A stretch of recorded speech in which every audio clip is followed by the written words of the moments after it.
ఉన్నది అని నేను చెప్తున్నాను. Right, thank you sir.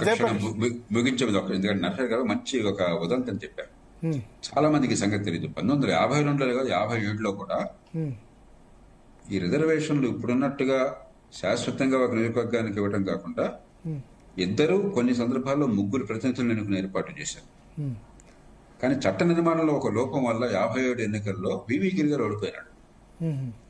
చట్ట నిర్మాణంలో ఏం చేయవలసిందంటే వాళ్ళు మొట్టమొదటి సీటు మీరు ఎస్టీకి కేటాయించి ఎస్టీల్లో అత్యధిక ఓట్లు వచ్చిన వాళ్ళకి కేటాయించి రెండవ సీటు జనరల్గా పెట్టవలసింది.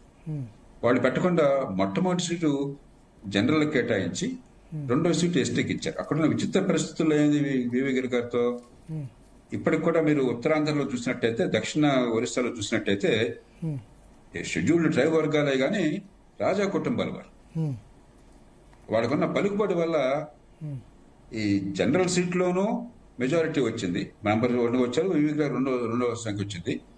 రెండో సీట్లో ట్రైబల్ ఎన్నికైనాడు, 2 పోయినాయి. దాంతో కాంగ్రెస్ పార్టీ చట్టంలో నిర్మాణాలను సరిగ్గా సవరించకుండా అది తీసిపారేసి రిజర్వేషన్ కాన్స్టిట్యున్సీ పెట్టారు. అంటే ఎలిగెంట్ సొల్యూషన్స్ ఉన్నాయి, ప్రాక్టికల్ సొల్యూషన్స్ ఉన్నాయి.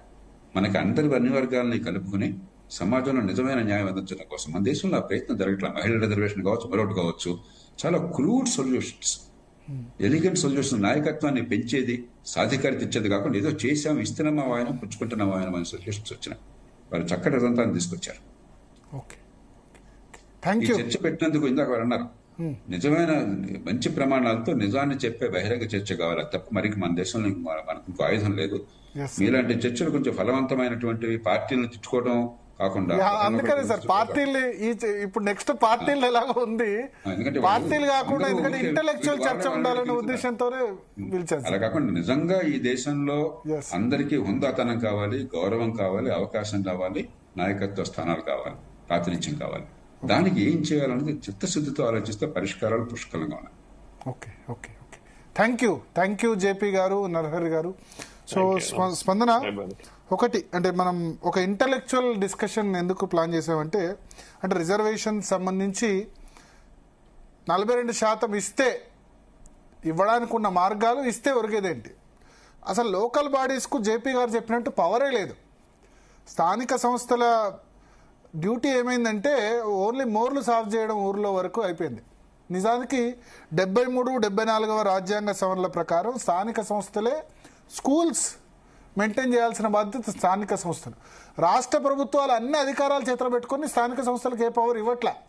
వాళ్ళు ఒక బిచ్చగాళ్ళలాగా తయారు చేసి ఇప్పుడు సర్పంచులు వాళ్ళందరూ కూడా ఆత్మహత్యలు చేసుకునే పరిస్థితి, బిల్స్ లేకుండా. స్థానిక సంస్థలకి డబ్బులు లేవు, అధికారం లేవు. రాష్ట్రం, కేంద్ర ప్రభుత్వం ఎలాగైతే ఫైనాన్స్ కమిషన్ డెవల్యూషన్ చేస్తుందో స్టేట్ కూడా స్థానిక ప్రభుత్వాలకు ఇవ్వాలి, కానీ ఇవ్వట్లేదు. వాళ్ళకి ఫ్రీబీస్కి జీతాలకి సరిపోంది, ఎట్లా ఇవ్వగలుగుతారు? సో పొలిటికల్ చర్చ చూద్దాం.